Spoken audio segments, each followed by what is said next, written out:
você usa o Blazor WebAssembly, eu tenho uma ótima notícia para você. Vai ganhar um boost de performance e não é pouco, sem precisar mexer em nenhuma linha de código. Isso porque está chegando uma novidade chamada de Web Workers aí, que vai mudar a forma como a gente trabalha com .NET. E o melhor de tudo, você não vai precisar mexer em nada do seu código. Bom, pessoal, o .NET, né, na versão 11 aí, chegou muita novidade. Vocês sabem, estão acompanhando os vídeos aí, né? Eu estou tentando publicar quase que semanalmente as novidades aí, mas não tá dando conta, porque misturou com coisas do Microsoft Build, né? São bastante novidades. E essa daqui é uma delas, né? O Blazor, ele vai trazer suporte para Web Workers e um template oficial aí para Web Workers, né? No Blazor WASM, tá bom? Então a gente vai receber aí esses dois itens e eu queria comentar um pouco deles aqui com vocês, né? Então a Web Workers no Blazor WebAssembly. Queria comentar porque eu acho que eles são importantes, é importante a gente entender um pouco mais sobre eles aqui, tá bom? Eu vou deixar aqui também na descrição o artigo que eu escrevi, tem bem mais detalhes sobre isso, tá? Mas ponto a ponto, né? O que isso muda pra gente? Atualmente, né? O Blazor WebAssembly, ele executa o .NET diretamente no navegador.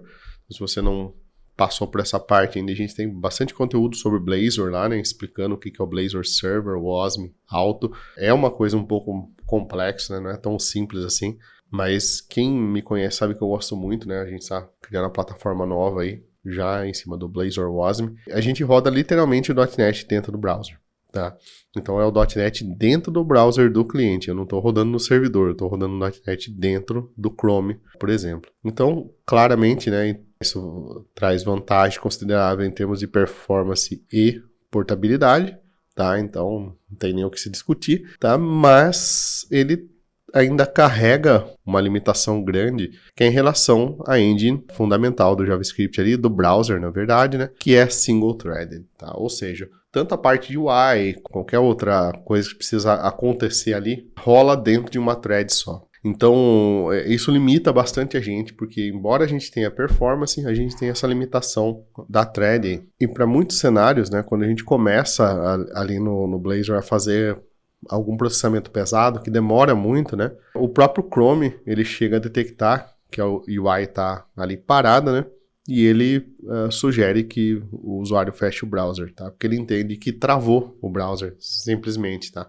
Mas a gente está fazendo algum processamento realmente em segundo plano ali, né? Porque não existe o segundo plano aqui nesse caso, tá? Então a proposta dos Web Workers é justamente atuar nisso, tá? Então os Web Workers, eles são a API nativa dos navegadores, tá? Então não é algo exclusivo do Blazor WASM, tá? Então eles já estão presentes nos navegadores modernos aí, e claro, daí eles vão sendo liberados de acordo com o navegador. Você precisa ver se o seu navegador dá suporte para o Web Worker, tá? Ele faz em alguns casos, ele faz uma gambiarra. Eles estão estudando, eu tinha visto até um artigo do próprio Chrome, né, do pessoal do Chrome Developers, que eles estão estudando formas de melhorar isso aí, né? Mas hoje ele ocorre mais por meio de uma troca de mensagem ali, né? Entre alternar as threads, né, uma thread e outra, tá? Mas funciona bem. Ele tem um thread pool e a gente consegue aí criar esses workers, né, e ter processamento em segundo plano pra gente aí, tá? Verdade, assim, ó, isso era possível já, né,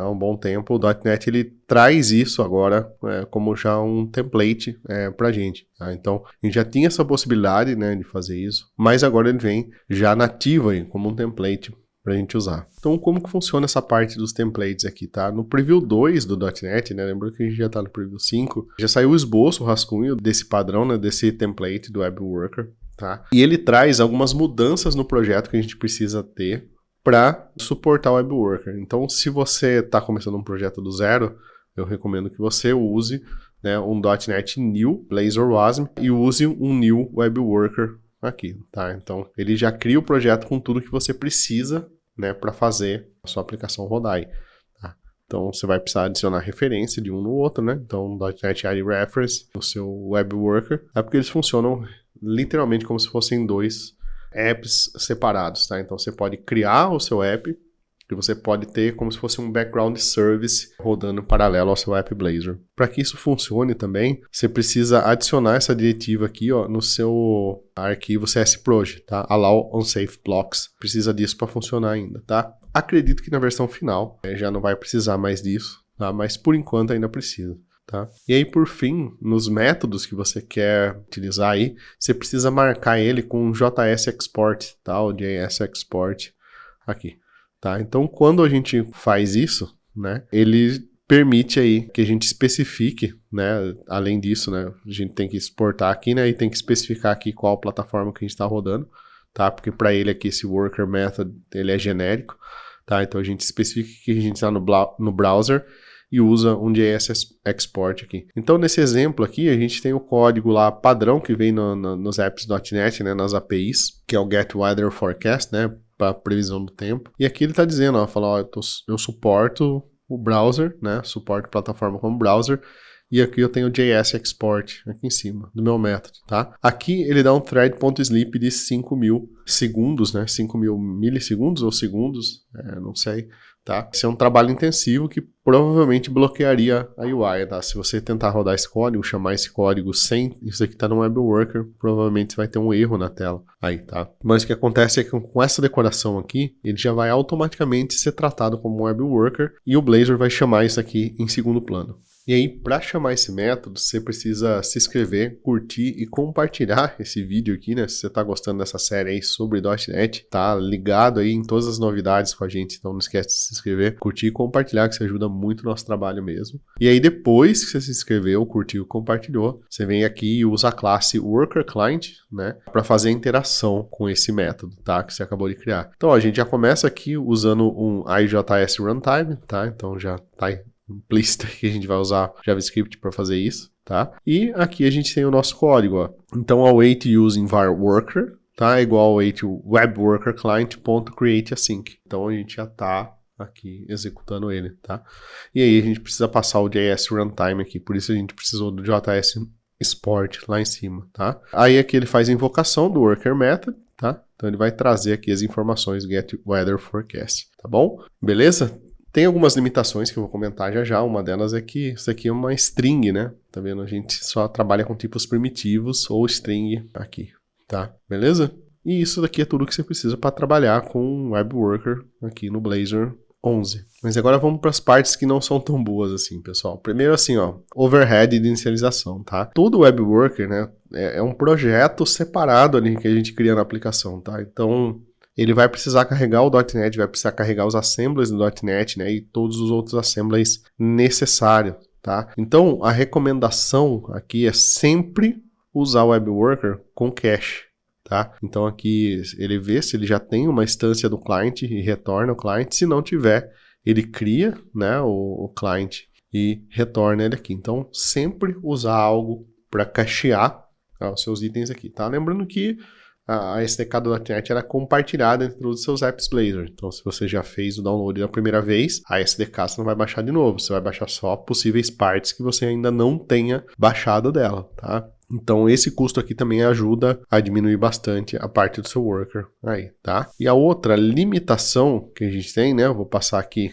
vou pular essa parte por enquanto, é em relação à execução dos workers, tá? A execução dos workers, ela não permite que a gente retorne tipo complexo. A gente só pode retornar inteiro, né? Números, datas e, né, tipos primitivos ali e strings, né? Então, só isso que é possível, ou seja, você tem que serializar ou deserializar. Então, tanto para mandar informações quanto para receber informações, tem que serializar e deserializar. Igual quando a gente trabalha com invocação do JS, tá? Então, é o mesmo princípio ali. E aí, só para fechar, né, como que isso aqui funciona por dentro, tá, pessoal? Parece um negócio muito maravilhoso, mas na verdade isso aqui já é uma implementação do browser, tá? Então, o .NET ele faz um wrapper em cima do browser. Tá? Então existe um arquivo, né, quando você cria esse projeto do tipo Web Worker, existe um arquivo chamado .NET Web Worker Client.js, então ele vai ser o nosso factory aí para a parte de Web Workers, tá bom? Ele já é injetado no nosso projeto. E a gente tem, de fato, daí o .NET Web Worker, tá? .js, que vai criar e carregar, né, ser responsável por criar e carregar os nossos workers aí, tá? Então ele é basicamente são dois arquivos JavaScript que fazem o controle aí dos nossos workers, tá? Os workers são criados diretamente na API nativa do browser, né? Que usa o JavaScript como base, tá? Então esses caras aqui são basicamente uns wrappers aí pra gente, tá bom? Agora o mais importante de tudo, né? Quando usar Web Workers no Blazor, tá? Quando você tem processamento realmente pesado, do lado do cliente, tá? Não que você tá mandando pro servidor para processar lá. Vamos supor que você tem um CSV, um XML, ou até você quer processar uma imagem, quer fazer algo que é realmente pesado no lado do cliente. As Web Workers são uma ótima solução, tá? Na verdade, é a solução que faltava ali para a gente processar coisas realmente grandes com Blazor, tá? Porque é possível fazer muita coisa dentro do browser hoje. O browser é pouco ou pouquíssimo explorado. Se você começar a explorar as capacidades que o navegador tem de fazer coisas, inclusive nos dispositivos móveis, eu tenho certeza que você vai se surpreender com a quantidade de coisas que é possível fazer aí dentro do navegador, tá? E processar, por exemplo, volume grande de um CSV, processar um volume grande de dados de um XML, né? Sei lá, baixar um banco de dados, fazer alguma coisa que toma muito tempo, que usa rede, que usa muito processamento, né? Às vezes da máquina da pessoa. Agora com a IA chegando, com a IA rodando local, a gente consegue rodar a IA através do ASM também, tá? Deixa nos comentários aí se vocês quiserem que eu traga alguns exemplos de rodar modelos do Hugging Face dentro do ASM, que é super legal, né? São modelos mais simples, mas funcionam. Com tudo isso agora, né, a gente tem a possibilidade de delegar isso para o Web Worker, né? Então o Web Worker vai lá, vai fazer a mágica dele acontecer lá no segundo plano, etc. E quando isso acontecer, a gente dá uma notificação para o usuário que está tudo pronto, tá? Então isso é um passo assim sensacional para a gente, principalmente para desvincular a thread principal e a gente conseguir ter um app cada vez mais responsivo aí para o usuário. Perfeito, então, pessoal. Essa novidade aqui estava na gaveta aqui, porque tiveram outras novidades aí, não mais importantes, mas com uma prioridade, talvez, maior aí para comentar com vocês, né? Incluindo as novidades do Microsoft Build e próprio Preview 5 do .NET 11 aí, que acabou saindo no meio do caminho, tá bom? Mas tá aqui a novidade. Espero que vocês tenham gostado bastante aí. Eu, particularmente, acho sensacional. Blazor OSM é um dos meus favoritos, né? É o meu framework web favorito hoje no mercado. Claro, agora eu queria ouvir de vocês aí, né? O que vocês acharam de novidades, vocês já estão usando o Blazor, vocês estão acompanhando o .NET. Como tá o .NET aí na vida de vocês? Se você ficou comigo aqui até agora, não esquece de se inscrever, curtir e compartilhar, que isso ajuda muito no nosso trabalho mesmo, tá? Um abraço e até o próximo vídeo.